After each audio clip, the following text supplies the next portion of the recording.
Hello, everybody. This is Joe. Today we're going to be talking about how to book your auditions, which is a very hot topic with actors, right? So you're probably spending a lot of your time wondering, how can I book this one? Especially if it's a nice project that you're really wanting, a role that you're really wanting, a cast that you're really wanting. So a lot of actors can get caught up into how do I book this, right? And when I ask people who are approaching us and who are not working with us already, and I ask them, okay, so what are your tricks to book, your secret recipe? And usually what I hear from actors is really something along the lines of getting really ready. So the first thing that actors will always do, and maybe you're catching yourself there, is to really be memorized, like be memorized. And like if you're memorized, then you're good. Like if you have the text in, you don't need to think about it, then you'll be fine, right? A lot of actors like to rehearse a lot. A lot of actors like to make bold choices, be really brave about their choices before they get there, so that they're having the impression that if their choices are down, then they'll be able to book. A lot of actors spend a lot of time dealing with their nerves, so they do a lot of relaxation. You might be doing that too. Doing your best, doing a lot of hard work. There's a lot of hard work out there. And it's logical because you don't have that many auditions to begin with.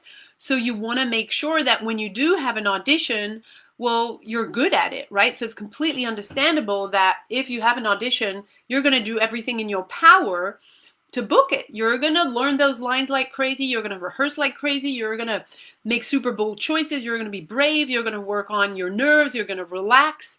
You're going to do everything in your power because you want to book it, and also because, let's be honest, not booking in an audition, not booking an audition can often feel like rejection. Not for everyone, but a lot of actors can sometimes feel that, yeah, that if I'm not booking and not booking and not booking, at one point I'll start to feel that rejection and I'll carry it in the next audition and in the next audition, and then it's a downward spiral, right? Which is not what you went into acting for. You came into acting to really experience your characters, to be in the present moment, to really enjoy your characters and the story that they're going through. And that's why you're an actor, to experience that. It's not really to experience the downward spiral and the rejection, and yet it's part of the job, right? So let's look at what's really happening when you book and the reasons why you actually don't book. So you might think, when you're not booking a project, you might look back and think, yeah, well, I didn't know my lines enough, or I hadn't rehearsed enough, or I didn't do a bold enough choice, or I wasn't aware of what my choice was, so I was wishy-washy, I wasn't prepared, I wasn't in character. So all of those things that you think you should be doing, and that might be the reason why you didn't book. And what I'm going to want us to look at in this session is not all those things, but the not booking is actually a consequence of something much bigger that's going on, which is the fact that you're taking the context of an audition and making it like a sales pitch. So if, let's say, I'm a dentist, and if I made my job about getting you to come to me and to pay the big bills, I wouldn't be doing my job, right? Because my job as a dentist is to actually be concerned about your teeth, not about the fact that you're going to come to me or that you're going to come back to me. If I'm going to put my focus on you coming back, you spending money, you actually coming to me as a dentist, well, I'm probably going to see everyone walk away from my office, because my job as a dentist, my responsibility and my concern should be on the teeth of the patient that's sitting in front of me, and not on the money that I can make. So take this analogy and now take it to your booking situation. When you go to an audition and you're trying to book it, what you're doing is what the dentist is doing. You're trying to make the sales work, but you're not actually doing your job. Your job as an actor, when you go to an audition, is to defend a character. Your job is not to relax. Your job is not to be confident. Your job is not to make bold choices. Your job is not to memorize the lines better than anyone. Your job is not any of those things. Your job is to take care of the character's needs. So the second you don't try to book, but you're actually concerned with the character's needs, your character's needs, rather than your ego's needs, then you book. So there's the paradox. If you're wanting to book and you do everything in your power to book, and you put all those ducks in a row, like, okay, I'm going to learn my lines like crazy, I'm going to rehearse like crazy, I'm going to make bold choices, I'm going to make sure that I feel free and relaxed and, confident and good in my skin, and that I can produce all these emotions. Well, yeah, you're trying to be a terrible car salesperson who's trying to sell as many cars as possible, or you're trying to be a terrible dentist who wants their patients to come back over and over. You're not doing your job.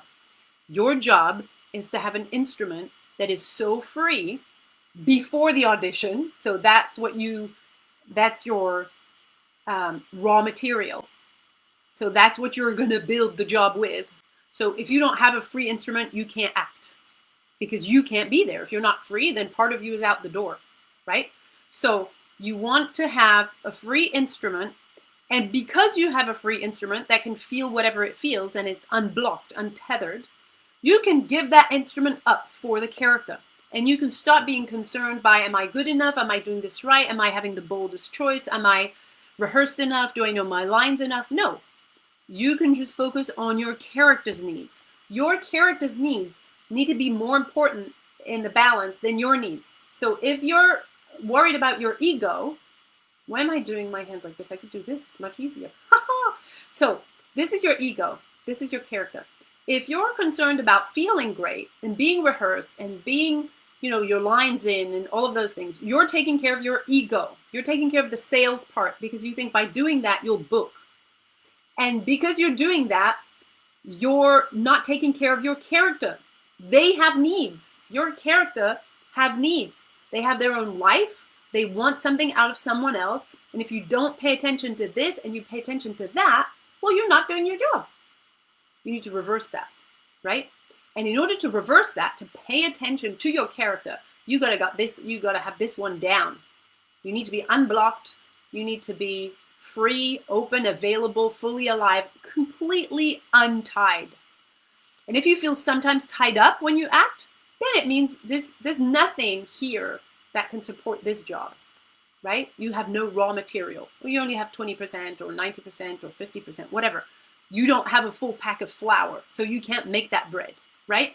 If you don't have a fully alive and unbound instrument, you cannot show up for another human being. You cannot show up for your character and go for what they want. You just can't. You can want it all you want. You can work hard on it all you want. You can't. You don't have the flour. You don't have the raw material. You don't have a freed up instrument. Does that make sense? Yeah, an audition is not about you. It's not about you because you're not in there to be confident, to be rehearsed, to be memorized, to be all those things. You're not there for you. You're there for a character. And the only way to do that is to have a freed up instrument that when it's freed up is completely unique. And when that uniqueness serves the character's needs, and you can only focus on that because the instrument work is done already beforehand, way beforehand. When that open instrument serves the character, then you actually show up in a much more unique way. You're not needing to think about you. You're not needing to take care of your ego anymore when you're doing the tape or the audition because you are simply there at the service of, but your ego is not. Does that make sense? But what happens when you actually do that, and we see this a lot in our community, is that you're not just going to book your auditions. You're also going to book the things you did not audition for. Because once a casting director sees you as you are yourself, in all your weirdness, in all your inappropriateness, in all your difference, in all your uniqueness, in all your freedom and authenticity, they want you. That is the hot commodity. No one dares to be themselves. Everyone is trying to be a cookie cutter version. Everyone is trying to be like everyone else. Everyone is trying to be good.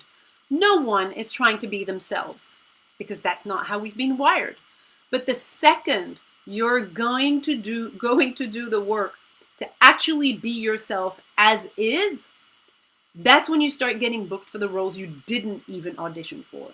That's when other actors start talking about you, and producers and directors and casting directors. That's what happens when you enter an office and they see you for a role and you're not right, but they can't let you go and they give you another role. That's what happens when you come into a room and you go in for a little part, but they love you so much that they're going to write a bigger part. And I'm not inventing these stories. These are the stories that are coming out of our community. Because when you are truly yourself, people will hunt you down. They will give you the projects that you didn't audition for, that you didn't do a callback for. Not co-stars, not guest stars, recurring roles, series regular roles. Because no one, a very, very small percentage of people are open and free and authentic. Everyone is trying to look good. Everyone is trying to be right. Everyone is trying to be better. No one is just purely themselves. When you can recognize that the only true and most incredible power that you have is within yourself already and there's nothing to change, all you need to do is undo what's in the way. That's all you need to do. When that's done and you show up, you are magnetic. People cannot resist you. You are being yourself and you are like no one else. There's no more competition. So when you show up like that, maybe you won't match what's written, but you will be so incredible that they will give you something else. They will write a role for you. They will give you the role of a type that was the direct opposite of you. It happened to so many people, but the striking example that I have from our community is like a 20 or something girl who went in for an audition and for a young character, and they loved her so much they couldn't give her that role because it was for a name and it had been cast already. They transformed a role that was for an 80-year-old man and gave it to her. That's how bad they wanted her. They couldn't let her go. And this happens all the time. People booking, recurring without a casting because they've been seen in a workshop, or like this happens all the time because it's so rare. Thank you guys. Get in our comments. Let us know if you want to do this work. We'll send you some info. We'll send you the link to the wait lists because that's where it's at for the moment. But we'd be glad to hear from you and to start working with you. Okay? Bye.